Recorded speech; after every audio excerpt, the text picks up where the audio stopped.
Okay, so I need to actually start covering the topic that listed for today, which is Gauss's law. So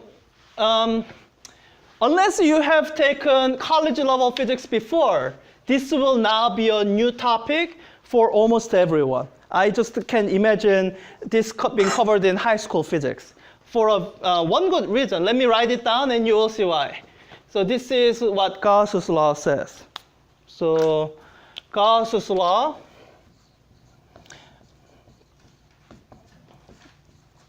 it's a so Gauss's law, this is what it says. It says, so you calculate this quantity that's defined as electric field multiplied to some area. All right, you're multiplying area with electric field for some reason. And when you multiply this, you do it carefully because electric field, it's a vector, right? Yes? And you can just ignore the direction of a vector willy-nilly. And for the area, do you have a sense that area can be directed? Like this area versus this area. Are they the same or are they different? They're same amount of area, same magnitude, but would you say surface that looks like this for all purposes is exactly like surface like this? Like you wouldn't say that, right? There's a sense of direction to area. So we're going to start defining the sense of direction. Let me ask you this question. If you wanted to associate a single vector with the direction of a plane, how would you do it?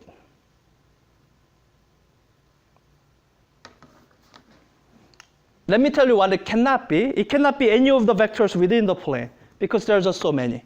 It's not going to be a single vector. Perpendicular. I feel like we talked about this in physics 4a, right? Yes, with the cross product? Yes? Yeah. So you associate a normal vector to this area, and you say that's the area as a vector. So area is a vector. It's not scalar. So let me indicate that information here. So we are going to multiply electric field to the area. And we are going to adding this up, and the surface that we are going to be considering, it's a funny looking surface, like, surface of a balloon. So it's not necessarily going to be a, Cartesian plane or whatever. So that means we have to start doing some calculus. And this is the reason I don't think you would have seen this in the proper form in the high school physics. So electric field times an infinitesimal amount of area. And I'm going to add it all up. So that's the integral. And I'm going to add this weird symbol that's always going to be there. It has to be there. And I'll explain it in a bit. There's a circle that's overlaid on top of the integral symbol. Anyone have seen this symbol before? Other than to indicate section of a textbook. No one has seen it? Okay, we'll go over that. Or I guess we should talk about it now. So what this is indicating is that this is an integral over a closed surface.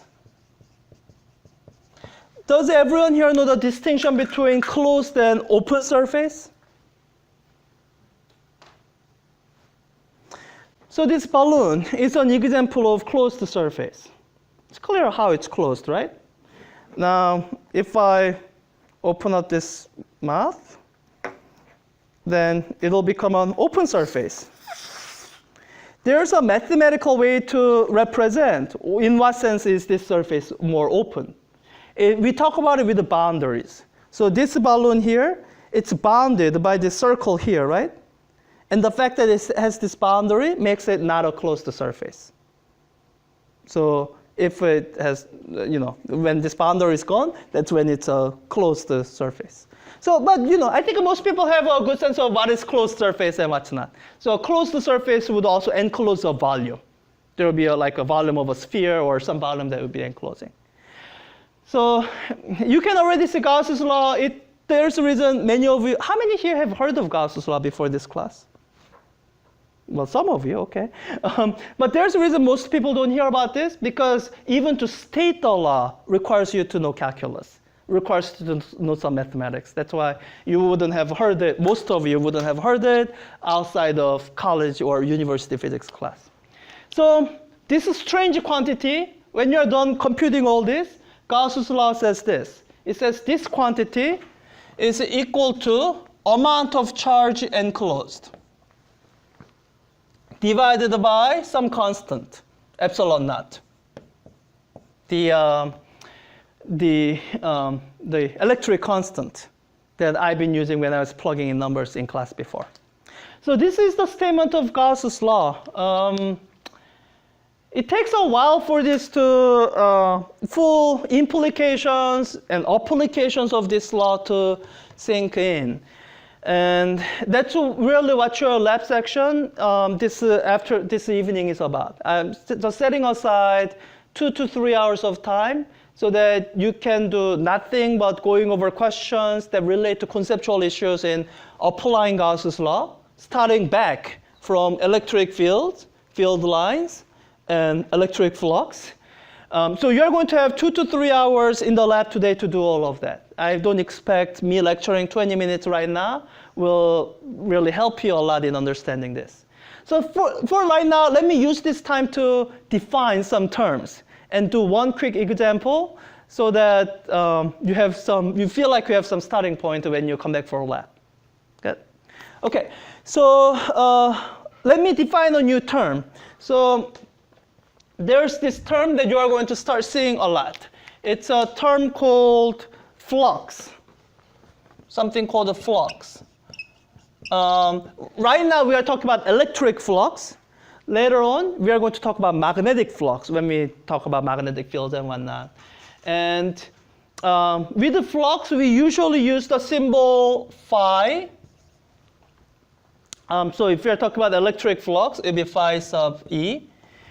And in fact, this quantity here, this you could call it net flux out of closed volume.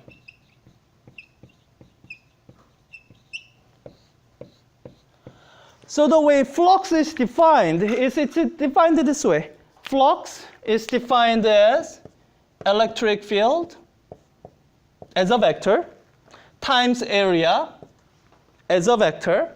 And because it's two vectors multiplying, you have to tell people, is it going to be a cross product or a dot product? Well, it's a dot product. So flux tells you, so flux is a scalar amount that's given by electric field, dot product with area. And that's what this is, except you're doing it over very specific type of surface.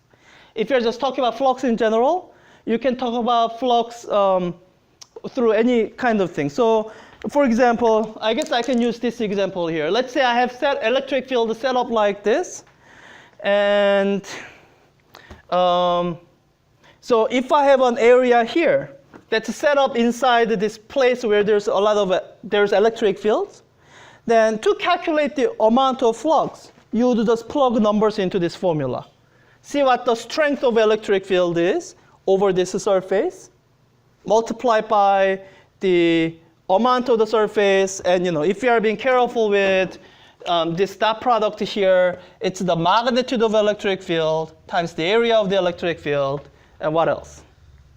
Area of the surface, and there's one more thing to express this dot product.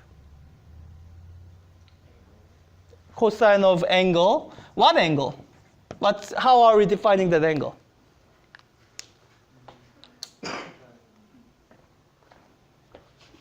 Well, vectorial, it's angle between E and A, right? So here, it would be the angle between the E that's drawn here and the vector direction for the A. So when this surface is oriented this way, the flux is like a maximum because theta angle here is 0. And as I turn this surface, the flux decreases. At what orientation would I have minimum flux, as in minimum magnitude of flux? When it's parallel, right? So So while trying to be careful not to give you a wrong impression, here's a mathematical analogy that works well for flux. So once again, I'm going to keep saying this caveat so that you don't misunderstand. These electric fields, when you draw them, it looks like something's flowing from left to right, right? Now, to be careful, nothing's actually flowing. We're just saying this is the electric fields. Nothing's actually moving from left to right. But there's a reason the people chose the phrase flux to describe this quantity. Because if you imagine this like a flow, then this quantity E dot A here, it describes how much is flowing through this area. So that when this is turned at some angle, like this, nothing is flowing through the area, so you get 0. When it's turned this way, you get most amount of flowing through the area as represented by theta equal to 0. Right? So that's the definition of flux and some intuition about the flux.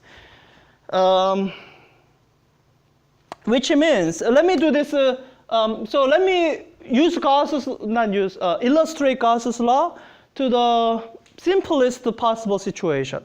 Simplest possible charge distribution, which can be producing electric field. So somebody suggests, what do you think is what's the simplest charge distribution you can imagine?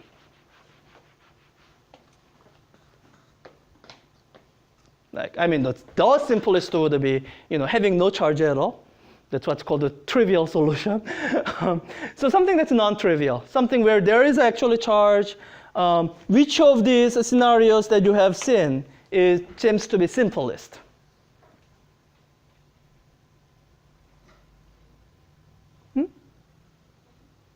Plane? Plane is actually not the simplest. Oh, you are looking at what the expression for the electric field is. But I mean, if you watch the actual video, you do not think a plane of charges is simple. It's not. Point charge. Right? Point charge is literally, having this thing at one point. It's literally one charge. And, that's what we started our description with, the Coulomb's law.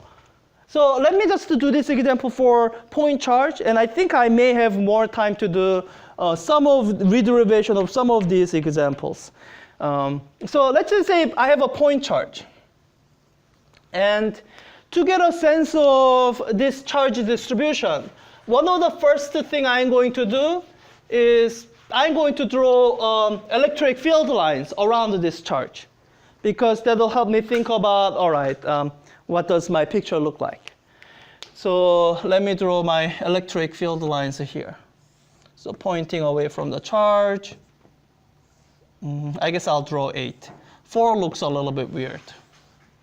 It's also numerologically bad. All right. So, well, not that that matters. That actually doesn't matter. The second thing. So this is my positive charge, and these are the electric field lines coming from it. All right. I promised that I would make use of Gauss's law or make some sense of it. All right. What's lacking in this picture? Something's missing. I have electric field, but something is missing here to make a sense of use of Gauss's law. Some closed surface, right? Now, so this is something that I want to clarify. There is something that we are going to refer to as Gaussian surface. Gaussian surface. And what I want to say now is that we are not referring to any physical surface. We are not talking about a literal balloon containing this charge. When we talk about Gaussian surface, what we are going to talk about is a surface that we are going to define. It's an imaginary surface. It doesn't actually exist, but we are going to say, well, I'm going to define a surface so that I can apply Gauss's law. Let me define a surface here. Let me be a little bit, unusual. And I'm going to define a cube that encloses this charge. So my surface would be the surface of this cube. Good? So now I have surfaces. So what you can maybe imagine doing is you can now imagine calculating the flux, electric flux of E times A through each one of these surfaces. There are 8 of them. Let's imagine doing flux calculation for one of them here. Do you imagine that would be an easy calculation? No, what would make this calculation? If I'm trying to calculate the flux through this surface, what would make it difficult? Like what consideration is making you say, oh, that doesn't sound easy? Is it because there's like 3 dimensions? I mean, yeah. Well, everything's going to be in 3 dimensions. Oh, okay. So if you're trying to calculate this, what gives you a pause as you're trying to calculate this over this one surface? Sungmin, anything give you a pause? If I simply ask you, okay, what is the flux here? Who knows the answer to that? Let's say, I give you what the amount of charge Q is, I give you the length of the cube, and I ask for the flux for one of the surfaces of the cube. Anybody know the answer right off the top of your head?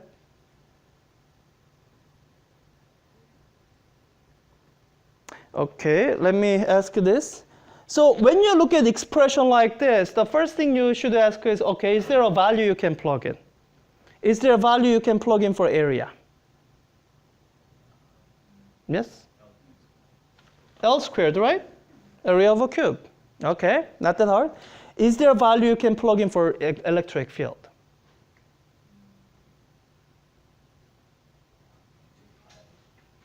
Now, you might say, let's say, I think this is where Sungmin might be going, I hope. So let me write it down. So you say, all right, I know the distance here. The distance here is L over 2. So you might say, oh, electric field of point charge. I say electric field is KQ over L over 2 squared. And I say, okay, flux, that's electric field times the area, L squared. What's wrong with that? There's actually something that's missing in that argument.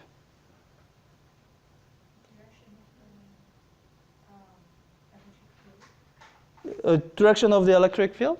Well, I guess here it's pointing that way. So, area points also, I can say. Oh, so by the way, this is a convention about area. When you have a closed surface, the convention is that the positive direction for the area points outward.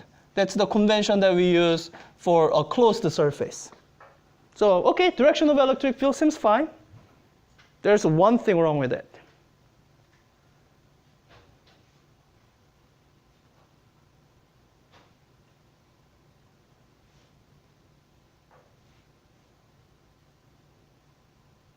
Yes? Oh, were you raising? Okay. So if if we went through this calculation and said my flux is equal to KQ times over, I guess, 4 times L squared times L squared, and say flux is equal to 4KQ, I would say, all right, that is wrong. And in fact, I think you can show that that's wrong when you try to reconcile it with the Gauss' law. I don't have time to do that, so I won't do that. But all this calculation, this is wrong. So what can I point to and say, yeah, that's not right. I made a mistake here. In the interest of time, let me tell you where the mistake is, and maybe one of you can tell me why that's a mistake. This is where the mistake is, using this value for electric field. What was wrong with it?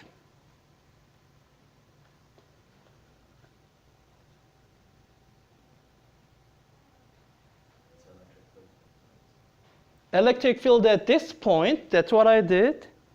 So what are you getting at? Yeah. Electric field at different points of this surface will have different value of electric. At different points of the surface have different value of electric field. So when you look at this, the first question would have been, what value of electric field can I plug in? And if you understood that at different points they're at different distance, so it's going to be different value, then also it's going to be different direction. Then your first thing would have been, I don't know what value of electric field to plug in.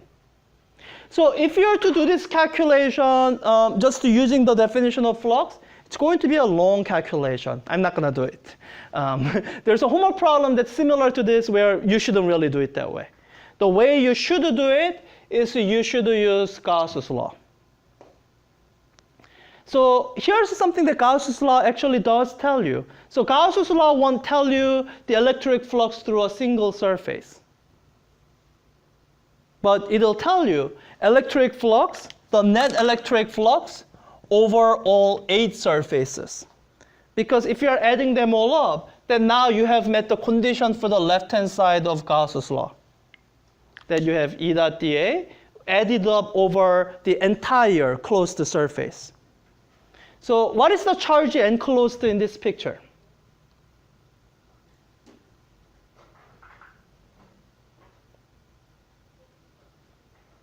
What is the charge enclosed? I mean, it's a simple answer. Yeah, the Q that I enclosed, right? There's no other charge here. So here you can say the electric flux. So the total flux that's enclosed, which you could also say is, that symbol there, E dot dA, is equal to, well, what Gauss's law says it is, Q over epsilon naught. And so this tells you what Gauss's law means. It doesn't quite tell you how it's useful to you, right? Okay, so that's it. That's the value of flux. Why do I care about flux again? Like, why? So in the remaining 3 minutes or so, let me show you how you can use Gauss's law to actually derive electric field. So this is the reason we are introducing Gauss's law in this class. It's not so that we can calculate flux. The flux is how we state Gauss's law, but what we are secretly interested in is actually this quantity here, electric field. Then, when you look at it, you'll realize, how am I going to get to electric field? It's inside an integral. It's a function of position. I can't just pull it out. So the way you apply Gauss's law to find the electric field is you exploit symmetries. And that's going to be one part of the set of exercises that you will go through. In the past semesters, I tried to teach it during lecture, and it never worked. I would say a bunch of stuff for like 30 minutes, and no one would understand a single thing about symmetry. I think you really have to go through the exercise yourself to get it. That's why I'm setting aside 2 to 3 hours during lab for you to do it. So let me go through this quickly. I have only 2 minutes left. So I have charge of plus Q here. So I have electric fields that look like this. And this is what we mean by exploiting symmetry. So there's some particular symmetry that this distribution of charge is obeying. In the interest of time, I'll just say it. It's a spherical symmetry. As in, if you are out at a point here, if you're out at some point at distance r, then you have some magnitude of electric field here, right? Let's say you moved to some other point that's also at distance r. Will I have the same electric field strength? Yeah, and we actually do not have to refer to Coulomb's law. I actually am not going to. The way you would do this, you imagine taking this, and you imagine rotating the whole situation by 45 degrees. When you've done that, you take the charge, rotate it by 45 degrees, you haven't changed anything. So that's the argument that says these electric field magnitudes have to be the same. Imagine finding all the points that are at distance r from this charge. What would those set of points build up? Sphere. So that should be the Gaussian surface that we define if we are trying to find the electric field with it. So I define a spherical, sorry, I'm not drawing the sphere well. If you define a spherical surface, spherical Gaussian surface around the charge, then this is what you know. You know that on the surface, electric field is constant from symmetry. And knowing that allows you to do something amazing. So you write down Gauss's law, which says, let me write it down here. You write down Gauss's law, E dot dA, and you look at the relative direction of the dA and the electric field, which is also pointing outward. So this E dot dA, that's going to be just the magnitude E times the area dA. Good? And we said the electric field is constant, uniform. So what I think I would like to do is I think I'm going to want to pull it outside the integral. Am I allowed to do that? Yeah. Over the surface I'm integrating, this doesn't change. It's a constant. I can pull constant out of integral. So this becomes closed surface integral around the dA. Anybody know what this should be for a sphere? Or if you don't know the formula, describe what it should be. 4 pi r squared, or the surface area of a sphere. So this is simply going to be surface area of the sphere, 4 pi radius, I guess lowercase r squared. So this is the left-hand side of Gauss's law. Electric field times 4 pi r squared. We have gotten electric field outside integral, and we have done the integral.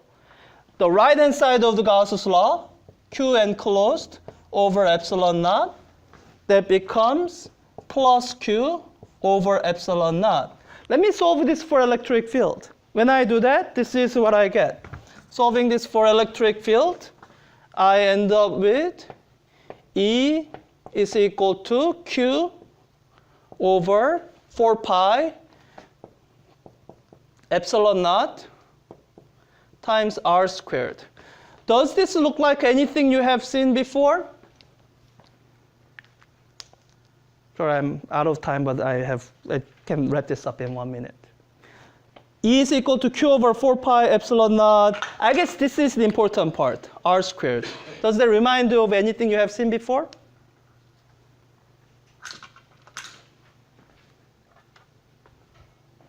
Any other expression for electric field that goes as 1 over distance squared?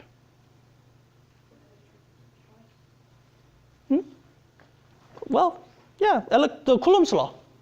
So this is why Gauss's law is the fundamental law. We can derive Coulomb's law from Gauss's law. So we don't actually need the Coulomb's law. Once you have a sense for electric field, and you have all that intuition, then we can just start from Gauss's law. This is the basic law of electrostatics. And really this is the reason I wanted to wrap this up here. The fact that you get 4 pi here, the fact that you get this here, this is the reason for the constant k that we have been using. This is the reason for k being equal to 1 over 4 pi epsilon naught. So the 4 pi you see here, it's not really arbitrary. The choice, when people were defining these units, the choice was made to have 4 pi here so that you would not need 4 pi anywhere here. So SI unit is the system of units that made a choice to make Gauss's law look as simple as possible. And doing that meant, your Coulomb's law would have this weird factor of 4 pi in there, but that's fine because Gauss's law is the fundamental law. That's what we want to look simple, not Coulomb's law.